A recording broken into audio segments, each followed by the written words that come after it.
Yo, what's up guys, it's me XPhenom, and today we're back with Top 10 Tuesday, and today we're going to be counting down the top 10 SMGs in Zombies history, and I don't have any honorable mentions for this list, so let's get straight into it, shall we? Number 10 here, guys, is the PM63. This gun was introduced and is only available on Call of Duty Black Ops 1. This gun has low recoil, high rate of fire, and low damage, and you would think it has low damage. Why is it on the top 10 SMGs list? Mostly, honestly, because it's a wall weapon, and it's pretty accessible early on in most maps. And it's really good for point building in early rounds. That's pretty much why it's so good, because it does get you quite a lot of points. Somewhere in between round like 4 to 10 is where it's pretty viable. I wouldn't recommend using it anywhere after that, but you can get a lot of points that way. And when you pack a punch it, it becomes a Typhoid and Mary and gains dual wield, which is pretty interesting to say the least. Let's get into number 9 here. This is the MP5 and or MP5K, because they have the exact same stats in both games. I think the only difference is that in Black Ops 2 the MP5 has a slightly higher rate of fire, if anything. Other than that, they are completely the same. But the MP5 and or MP5K is a very, very viable weapon. The MP5, especially on Town, if you play Town, the MP5 is probably the wall weapon you're going to want to get. That can take you up to about round 30 or above if you have double tap in the MP115 Collider, which is its Pack-a-Punch name on both games. Number 8 here, guys, is the MPL. This gun is also a wall weapon, oddly enough. You'll see that to be a pretty recurring thing here, as every gun on here except one is a wall weapon somewhere in a Zombies map.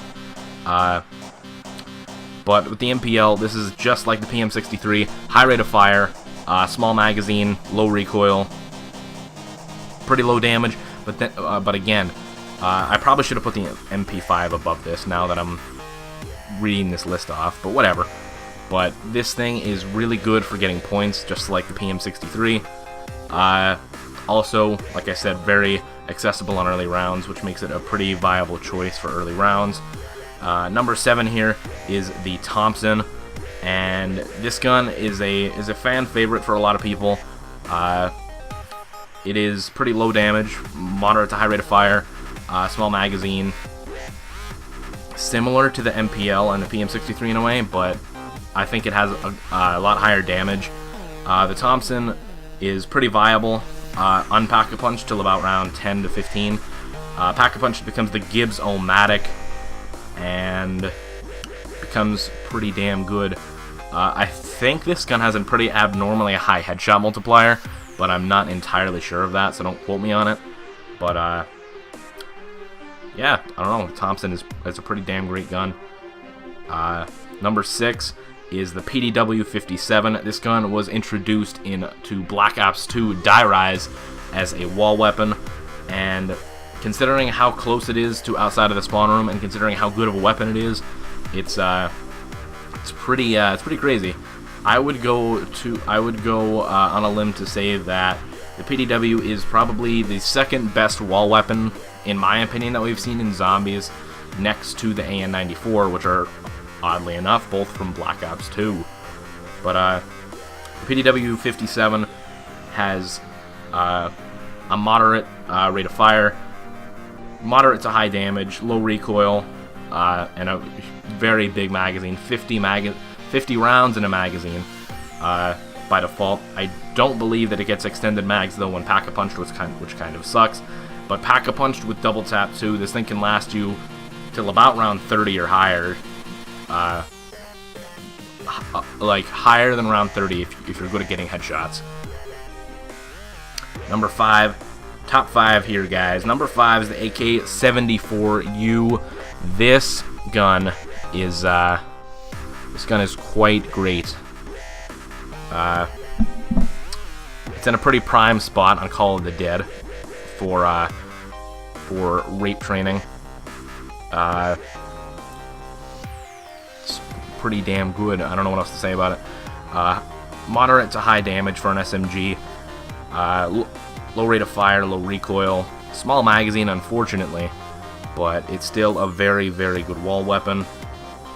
And it's not too expensive either. Only 1,200, not too bad. So that is a very, very viable weapon, especially on Call of the Dead. The Uzi, this was introduced into zombies on Black Ops 2 Mob of the Dead, and if I'm not mistaken, that might be the only map you can get it on. I'm pretty sure that's the only map you can get the Uzi on. But it is very, very, very good on Mob of the Dead. It is a really good wall weapon if you train on the roof, because there is an Uzi wall by just downstairs in the infirmary, which is extremely helpful if you run the Uzi on Mob of the Dead and run the roof on Mob of the Dead. But other than that, this thing, I think, might have the highest damage of an SMG. Actually, no, never mind. I lied, I'm sorry. But, alright, getting into number 3, top 3. Number 3 here is the M1927, aka the Tommy gun. And although this technically is a Thompson, I am counting these as separate weapons just because of the fact that they literally have completely different stats. The M1927 has a 50-round magazine, has a moderate to high rate of fire, low recoil, pretty high damage. It was introduced on Black Ops 2 Mob of the Dead as a wall weapon on the docks and returned in Origins in the mystery box. And it is pretty amazing on Mob of the Dead as well as Origins. I always run this thing on Mob of the Dead. It's just quite an amazing gun. And I would honestly like to see this thing return in Black Ops 3 Zombies, but that might be a little bit of a stretch. We'll have to see what happens.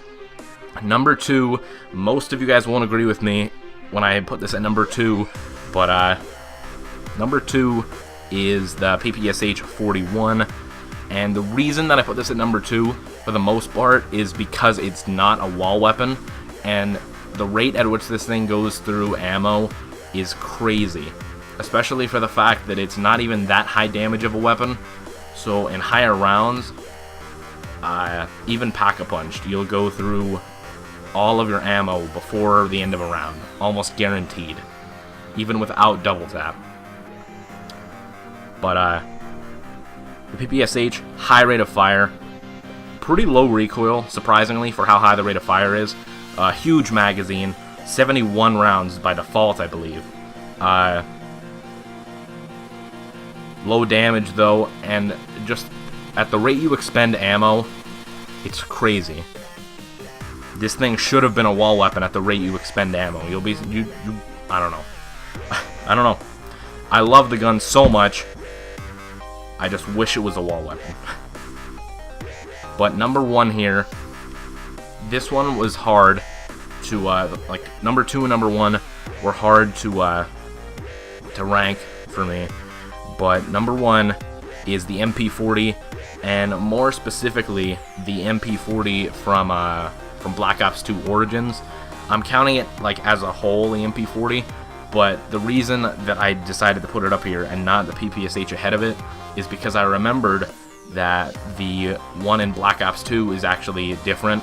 It has higher damage, a somewhat slower rate of fire, but it makes up for it because when you pack-a-punch it, for those of you that don't know, in Black Ops 1 and World at War, when you pack-a-punched the MP40, it just got a bigger magazine.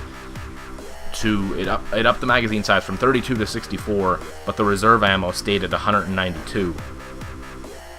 So all it really gave you was extended mags and extra damage. That was like the only benefits it gave you.